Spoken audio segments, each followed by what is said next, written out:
B part first के प्यारे विद्यार्थियों, आज हम राजस्थान के भूगोल में आज के वीडियो में राजस्थान की जलवायु के बारे में पढ़ेंगे कि राजस्थान की जलवायु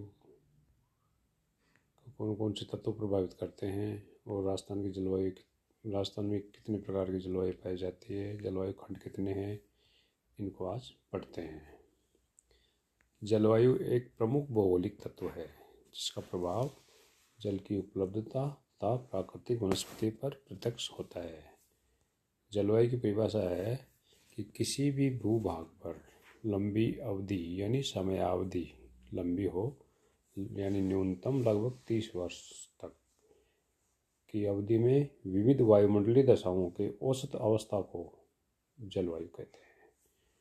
कि मौसम और जलवायु में ये फ़र्क है कि मौसम में डे बाय डे चेंज होता रहता है, लेकिन जलवायु एक लंबे समय का सामान्यीकरण, वायुमंडलीय दशाओं का लंबे समय का एक सामान्यीकरण कहलाता है। विभिन्न प्राकृतिक कारकों के प्रभाव के कारण राजस्थान का अधिकांश क्षेत्र शुष्क जलवायु में आता है। यहाँ जलवायु की प्रादेशिक विविधता पाई जाती है। राज्य में विभिन्नता युक्त कारकों के कारण तथा वायुमंडलीय औसत लक्षणों के आधार पर राजस्थान में शुष्क, अर्धशुष्क, उपाद्र तथा आर्द्र जलवायु खंड पाए जाते हैं। राजस्थान में जलवायु को प्रभावित करने वाले कारक कौन कौन से हैं, वो इस प्रकार से हैं कि पहला तो है अक्षांशीय स्थिति, कि ग्लोब पे राजस्थान की स्थिति कहाँ है, क्योंकि कर्क रेखा यानी 23.5 डिग्री उत्तरी अक्षांश राजस्थान से होकर गुजरती है, तो कर्क रेखा तक सूर्य की किरणें सीधी पड़ती हैं, इसलिए इस क्षेत्र में उष्ण दशाएं पाई जाती हैं। फिर है समुद्र से दूरी, ये भी जलवायु को प्रभावित करती है। समुद्र से दूरी कितनी है, आगे पढ़ते हैं। समुद्र तल से ऊंचाई ये कितनी है, ये भी देखते हैं। और इसके साथ ही राजस्थान का जो भौतिक स्वरूप है उसमें अरावली पर्वतमाला की जो श्रेणी है उसका विस्तार और उसकी दिशा किस प्रकार की है, ये भी जलवायु को प्रभावित करती है। इसके साथ ही धरातल, यहाँ का उच्च रिलीफ जिसको कहते हैं, पर्वत पठार मैदान, ये भी प्रभावित करता है। इसके साथ ही पश्चिम की गर्म हवाएं भी यहाँ की जलवायु को प्रभावित करती है। पश्चिम से आने वाली गर्म हवाएं जलवायु को बदल देती हैं। तो एक एक करके देखते हैं कि प्रभावित करने वाले जो तत्व हैं वो पहले हैं स्थिति यानी लोकेशन, जिसको अवस्थिति कहते हैं। राजस्थान अक्षांश से आधार पर देखिए 23 डिग्री 30 मिनट से 30 डिग्री 12 मिनट उत्तरी अक्षांशों के मध्य स्थित है। कर्क रेखा राज्य के दक्षिण से होकर गुजरती है, अतः दूर दक्षिण का भाग उष्ण कटिबंध में आता है, क्योंकि कर्क रेखा से भूमध्य रेखा की तरफ वाला भाग उष्ण कटिबंध में आता है, जबकि अधिकांश भाग उपोष्ण कटिबंध में आता है। अतः अक्षांश से भिन्नता वायुमंडलीय अवस्थाओं में भी भिन्नता अवश्य पैदा करती है। शीत ऋतु की समताप रेखाएं अक्षांश रेखाओं के लगभग समानांतर दिखाई पड़ती हैं, जिनसे स्पष्ट होता है कि तापमान में कर्क रेखा और 30 डिग्री उत्तरी अक्षांश से अंतर प्रस्तुत होता है। तो ये तो हो गया आप अपना राजस्थान की जो अवस्थिति है, लोकेशन है, वो कर्क रेखा के इससे गुजरती है, तो ये जलवायु प्रभावित करती है। उष्णता और उपोष्णता का प्रभाव आता है। फिर है समुद्र से दूरी। राजस्थान की स्थिति समुद्र से दूर तथा उपमहाद्वीप के आंतरिक भाग में होने के कारण समुद्र का समकारी प्रभाव परिलक्षित नहीं होता। कच्छ की खाड़ी का समीपस्थ समुद्र भाग 225 किलोमीटर, यानी कच्छ की खाड़ी अपने नज़दीक पड़ती है राजस्थान के, तो दक्षिणी छोर है राजस्थान का, वहाँ से 225 किलोमीटर। और अरब सागर का जो समुद्र है उसकी राज्य की सीमाओं से 400 किलोमीटर दूर है, ये समुद्र से दूरी है। अतः जलवायु के विभिन्न तत्वों में विभेद पाया जाता है। जलवायु में महाद्वीपीय जलवायु के लक्षण पाए जाते हैं। इसके विपरीत इन्हीं अक्षांशों में स्थित पश्चिम बंगाल की खाड़ी के समीप होने के कारण समुद्र के समकाली प्रभाव से प्रभावित होता है। इसलिए वहाँ समान अक्षांशों की स्थिति होने के कारण भी राजस्थान राज्य जैसी तापक्रमीय विषमताएं नहीं पाई जाती और जलवायु उष्ण आर्द्र रहती है। अब आता है समुद्र तल से ऊंचाई, यानी समुद्र तल से भूभाग अपने यहाँ कितने ऊंचे हैं, क्योंकि ऊंचाई पे जाएंगे तापमान कम होता जाता है उस हिसाब से, क्योंकि प्रति 165 मीटर की ऊंचाई पर 1 डिग्री सेल्सियस तापमान कम हो जाता है। तो ये देखते हैं कि राजस्थान में समुद्र तल से ऊंचाई कितनी है। राजस्थान के अधिकांश धरातले भाग मध्यवर्ती अरावली श्रेणियों तथा दक्षिण पूर्वी पठारी भागों को छोड़कर समुद्र तल से 380 मीटर से भी कम ऊंचा है। माउंट आबू और झालावाड़ एक समान अक्षांश पर स्थित है, लेकिन जून के महीने में दोनों का तापमान क्रमशः 37 डिग्री सेंटीग्रेड और 42 डिग्री सेंटीग्रेड रहता है। यानी माउंट आबू का तो रहता है 37 डिग्री जून के महीने में और झालावाड़ का 42 रहता है। ये कैसे रहता है? ऊंचाई का ही प्रभाव है। दोनों स्थानों के तापमान में इस असमानता का कारण समुद्र तल से ऊंचाई है। माउंट आबू और झालावाड़ क्रमशः समुद्र तल से 1700 मीटर और 410 मीटर, यानी माउंट आबू 1700 मीटर और झालावाड़ है वो समुद्र तल से 410 मीटर की ऊंचाई पर स्थित है।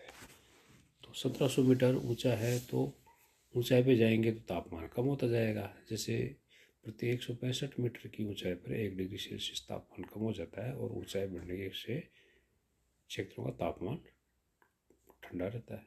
इस प्रकार से समुद्र तल से ऊंचाई भी यहाँ की जलवायु को प्रभावित करती है। चौथा है अरावली पर्वत श्रेणियों का विस्तार और दिशा।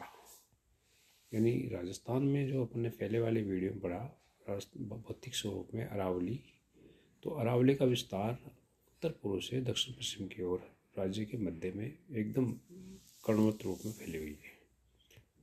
अरावली पर्वत श्रेणियाँ राज्य के उत्तर पूर्व से दक्षिण पश्चिम की ओर फैले होने के कारण राजस्थान की जलवायु को प्रभावित किया है और इसे पूर्वी और पश्चिमी दो भागों में व्यक्त कर दिया गया।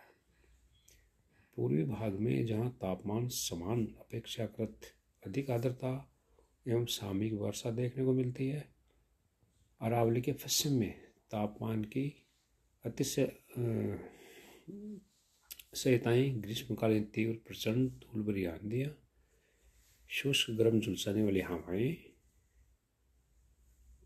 पश्चिम भाग में, और आर्द्रता की कमी और अकाल की अवस्थाएं मिलती हैं। पूर्वी भाग में आर्द्रता और पश्चिम भाग में शुष्कता पाई जाती है। अरावली की इस दिशा के कारण वर्षा ऋतु में दक्षिण पश्चिम से आने वाली अरब सागरीय मानसूनी हवाएं पर्वतीय श्रृंखला के समानांतर होने के कारण बाधा या रुकावट उत्पन्न नहीं करती, क्योंकि वो हवाएं सीधी उसके पैरेलल आगे तक निकल जाती हैं। वर्षा के बगैर ही हिमालय के तलहट तक पहुंच जाती है। अरावली पर्वत श्रृंखला से बंगाल की खाड़ी की मानसून शाखा पूर्वी राजस्थान में वर्षा करती है। यही कारण है कि अरावली पर्वतमाला के पूर्वी क्षेत्र आर्द्र और उपार्द्र क्षेत्र में आता है और पश्चिम से क्षेत्र शुष्क रहता है, इसलिए शुष्क रहती है वहाँ पे। अरावली पर्वत श्रृंखला बंगाल की खाड़ी की मानसून शाखा में अवरोधक होने के कारण पूर्वी राजस्थान में अपेक्षाकृत अधिक वर्षा करवाने में सहयोग देती है। अरावली पर्वत श्रेणियों के दक्षिण की ओर अधिक क्रमबद्ध एवं ऊंची रहने के कारण सर्वाधिक वर्षा होती है। इसके पूर्व एवं दक्षिणी भागों के तापमान एवं वर्षा की मात्रा में अंतर पाया जाता है। दक्षिणी भाग पर्वतीय स्थिति के कारण अधिक आर्द्र, जबकि पश्चिमी भाग मानसून की शाखा के वृष्टि छाया प्रभाव में आता है। वृष्टि छाया का मतलब होता है कि जहाँ वर्षा के एकदम विपरीत, जहाँ पे शुष्कता रहती है। ये श्रृंखलाएँ अरब सागरीय मानसून हवाओं के चलने की दिशा में फैली होने के कारण मार्ग में बाधक नहीं बन पाती, अतः मानसून बिना अवरोधक सीधा निकल जाता है और वर्षा नहीं कर पाती। तथा पश्चिमी राजस्थान में बिना अधिक वर्षा किए आगे बढ़ जाता है। इस प्रकार से अरावली पर्वत श्रृंखला भी यहाँ की जलवायु को प्रभावित करती है। अब आता है धरातल यानी उच्चावच। राजस्थान का धरातल विभिन्नताओं से युक्त है। इसका अधिकांश भाग समुद्र तल से 380 मीटर से कम ऊंचा है। यद्यपि अरावली प्रदेश के कुछ भागों की ऊंचाई विशेषतः दक्षिणी अरावली प्रदेश की अधिक ऊंचाई पाई जाती है। ये उच्च धरातल वर्षा हेतु अनुकूल दशा प्रदान करता है। अतः ऐसे धरातल युक्त राज्य में तापमान की लगभग एक सी अवस्थाएं पाई जाती है। यद्यपि पश्चिमी रेतीले मैदान में दैनिक और वार्षिक तापमान अधिक पाया जाता है। पश्चिम से आने वाली गर्म हवाएं पश्चिमी रेगिस्तान से कम ऊंचाई के स्वभाव के कारण निर्बाध गति से अरावली तक जाती हैं और हरियाणा तक पहुंच जाती हैं। इस प्रकार से ये भी राजस्थान की जलवायु को प्रभावित करता है, उच्चावच भी। अब आता है पश्चिम से आने वाली जो गर्म हवाएं हैं, जैसे पश्चिम में बलूचिस्तान के पठार की ओर से आने वाली हवाओं का भी राजस्थान की जलवायु पर प्रभाव पड़ता है। ये हवाएं स्वभाव से शुष्क और गर्म होने के कारण जब थार के मरुस्थल को पार करके पूर्व की तरफ राजस्थान में प्रवेश कर गुजरती है तो यहाँ के वातावरण को अधिक गर्म कर देती है। परिणाम स्वरूप उपस्थित आर्द्रता का प्रतिशत घट जाता है, क्योंकि गर्म हवाएं आएंगी तो आर्द्रता कम हो जाएगी और वर्षा की संभावना भी कम हो जाएगी। अतः शीत ऋतु में चलने वाली शुष्क और शीतल हवाओं के कारण रात्रि में तापमान कभी कभी 0 डिग्री से नीचे गिर जाता है। जब कभी हिमाचल प्रदेश और समीपवर्ती पर्वतीय भाग में हिमपात होता है तो राज्य का अधिकतर उत्तरी क्षेत्र शीतलहर की चपेट में आ जाता है, क्योंकि मरुस्थल बहुत जल्दी ठंडा होता है रात को। शीत ऋतु में जब कभी पश्चिमी विक्षोभ के साथ आने वाले पश्चिमी विक्षोभ भूमध्य सागरीय क्षेत्र से आने वाली हवाएं होती हैं। शीतोष्ण कटिबंधीय चक्रवात जो भूमध्य सागरीय चक्रवात कहलाते हैं, इस प्रांत से होकर गुजरते हैं और वो जो सर्दियों में जो भूमध्य सागर से आने वाली जो चक्रवात है जिसको पश्चिमी विक्षोभ कहते हैं, उनसे जो राजस्थान में वर्षा बहुत होती है, थोड़ी बहुत, जिसको यहाँ की स्थानीय भाषा में मावट कहते हैं। ये तो हो गया प्रभावित करने वाले कारक। अब देखते हैं कि राजस्थान की जलवायु की जो विशेषताएं क्या है, कैरेक्टरिस्टिक क्या है इसकी क्लाइमेट ऑफ राजस्थान। तो इनकी विशेषताओं में पहली विशेषता है जलवायु प्रदेशों की विभिन्नता। यहाँ प्रदेशों में विभिन्नता है, जैसे कैसे राजस्थान में तापमान, ये जलवायु के तत्व हैं। तापमान, वर्षा, आर्द्रता, मेघाच्छादन, वायु की तीव्रता, वायुदाब आदि जलवायु के तत्वों की औसत दशाओं में इसमें शुष्क जलवायु प्रदेश, अर्ध शुष्क जलवायु प्रदेश, उप आर्द्र जलवायु प्रदेश और आर्द्र जलवायु प्रदेश और अति आर्द्र जलवायु प्रदेश दिखाई देते हैं। एक तो ये हो गया इसकी विशेषता, जलवायु प्रदेश में विभिन्नता पाई जाती है, जो 3, 4, 5 प्रकार के कटिबंध हो गए जलवायु की। एक यहाँ है वर्षा की अनिश्चितता होती है। राज्य में किसी वर्ष में वर्षा सामान्य या अधिक हो जाती है तो कभी होती ही नहीं है। यहाँ परिणाम स्वरूप यहाँ पे अकाल की स्थिति उत्पन्न हो जाती है और अकाल की स्थिति में अन्न, जल और अन्न की कमी, जल की कमी और चारे की कमी भी हो जाती है, जिसको त्रिकाल भी कहते हैं। वर्षा की अनिश्चितता और अनियमितता के कारण राज्य में अकाल और सूखा की एक नियति बन गया है।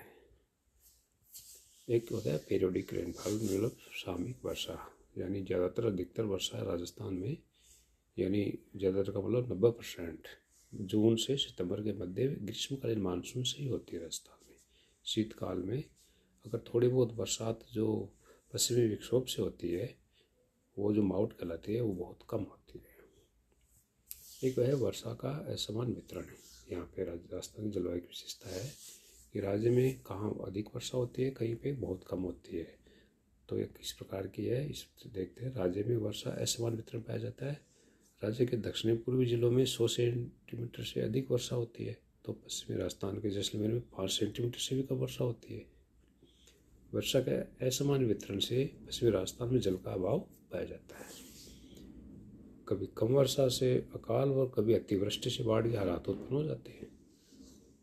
पूर्वी राजस्थान में तुलनात्मक रूप से पश्चिमी राजस्थान से अधिक वर्षा होती है पूर्वी भाग में। इसी प्रकार तुलनात्मक रूप से अरावली के दक्षिणी और पूर्वी ढालों पर अधिक वर्षा होती है।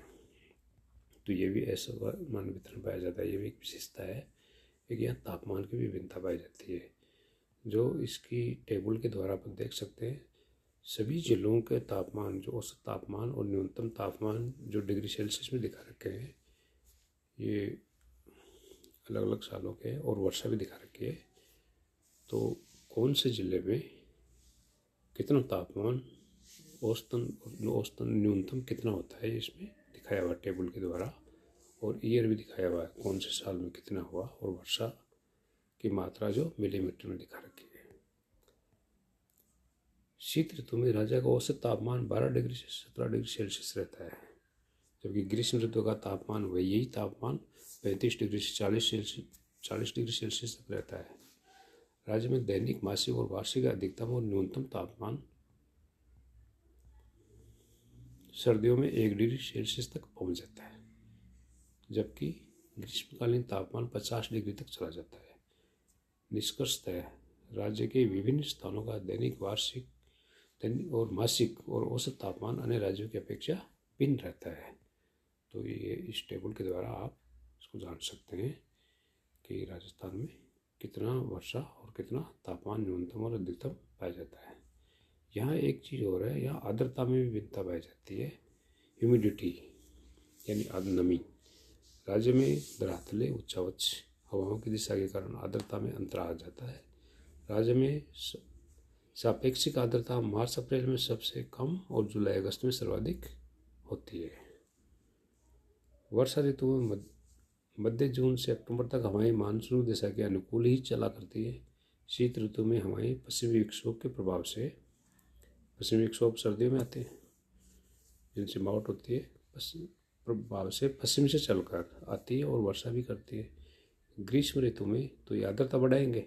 ग्रीष्म ऋतु में अधिकांशतः हवाएं मार्च से मध्य जून तक पश्चिम से चलती है, जो शुष्क और तेज गति से वाली होती है और वो शुष्कता बढ़ाती है। इस प्रकार से आर्द्रता में भी राजस्थान में भिन्नता पाई जाती है।